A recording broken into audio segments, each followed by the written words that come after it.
os trabalhos estavam dando errado. Quando eu fui dentro do meu terreiro, eu tinha 200 filhos de santo, dentro do meu terreiro, uma moça parou num carro importado na época, na porta do meu terreiro, muito bem vestida, uma bolsa na mão. Ela foi lá porque ela queria um rapaz. Ela pegou uma fotografia, que era uma fotografia que na época era impressa, né? Na época a rede social era o falecido Orkut, né? E ela pegou aquela fotografia e ela levou no meu terreiro porque ela queria aquele rapaz, um rapaz bem elegante, bem vestido, de terno, gravata. E o orixá havia falado para mim do material necessário que havia sido estabelecido para fazer o trabalho.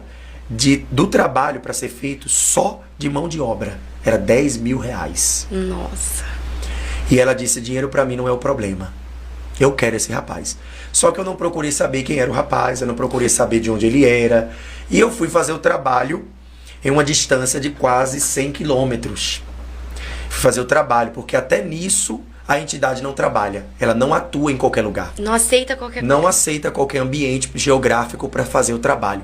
Quando eu cheguei para poder comprar o material para fazer o trabalho e reunir alguns dos filhos de santo, Ieked, Ogã, para fazer o trabalho, até no determinado lugar, era 3h40 da noite, eu nunca esqueci isso. Uma das mulheres, que é filha de santo minha na época, hoje é missionária, estava incorporada,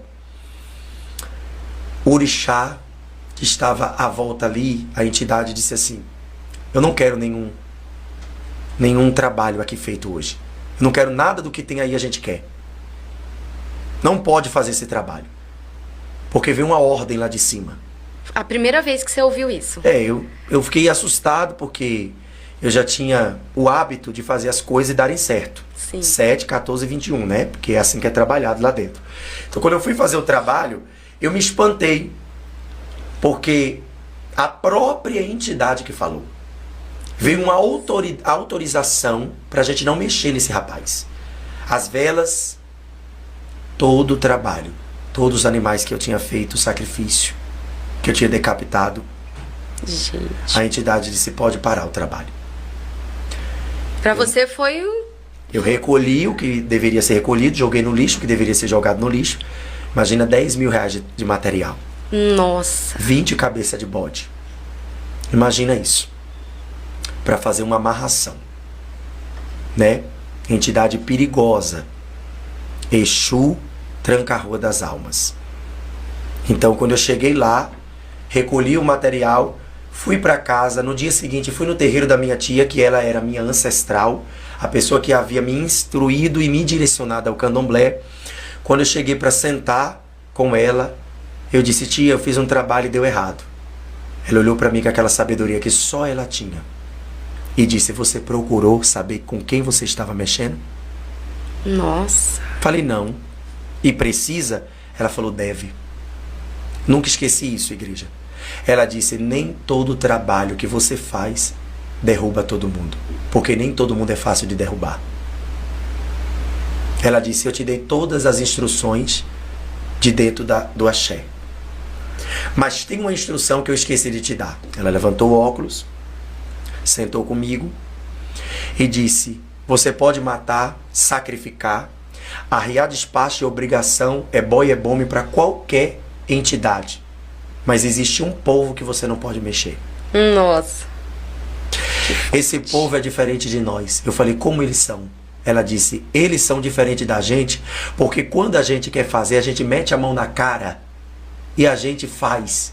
Eles não. Eles vão para casa e faz uma reza de pé para trás e o que é para dar certo dá errado. Não. Eu disse pé para trás, ela falou, eles se curvam diante do Deus deles. E o Deus deles não deixa que a macumba pegue neles. Falei, a senhora quer dizer que eu vou ter que entregar o dinheiro de volta à mulher que me procurou porque quer o homem da fotografia? Ela falou, sim. Porque não adianta você mexer com aquilo que os orixás não dá conta. Olha só. Eu olhei para ela e disse, e quem são esse povo? Ela falou, eles não prestam. Nossa. Eles não valem nada. Eles são carregados. Hoje eu tenho compreensão de que a gente de fato é carregado até a tampa, né? Do poder e da unção. Ela disse assim, eles são carregados. Não mexa com eles. Eu disse, não vou devolver não. Aí minha tia falou uma coisa pra mim que eu carrego até hoje. Ela disse, um homem sem uma família, ele não é nada. Você não mexeu apenas de um homem. Você mexeu numa família. Você não sabe quem esse homem é. Quando eu fui identificar, eu ainda continuei enganando a mulher de que eu iria devolver o rapaz para ela. Uma semana depois do que eu tinha ouvido isso sobre as pessoas que minha tia havia falado, que são os evangélicos, eu peguei um dos motoristas, fui no endereço onde era o endereço que morava o rapaz, e fiquei numa distância muito longe, atrás de um poste que estava com a luz apagada, e eu segurei o meu guia, segurei o meu rungebe, e comecei a chamar o nome dos orixá. Era interessante porque já era um período mais longo da noite. Naquele tempo, o povo nordestino dormia 6 para acordar 5 para trabalhar. Já era quase meia-noite.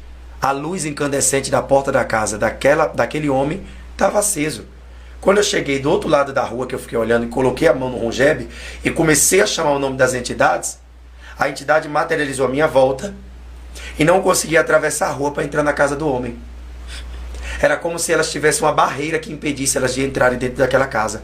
A metade da janela estava aberta, passou pela janela, eu enxerguei de longe uma senhora de cabelo branco. Eu deduzi, é a sogra. Logo em seguida passou a mulher. Elas estavam gritando, não dava para ouvir o que elas estavam gritando. Aí quando passou eu disse, aquela deve ser a esposa, porque aquele homem que aquela mulher me pagou era o marido da melhor amiga dela. E ela havia saído da igreja, porque ela queria o marido da outra. Meu Deus. E a casa estava suja. Sabe aquele povo que vai para a igreja e às vezes quer destruir o casamento dos outros? Quer tocar na família alheia? Essa era a mulher que me pagou na época para querer o marido da outra. Aquela mulher saiu para a porta da casa dela com as mãos pingando de óleo ungido.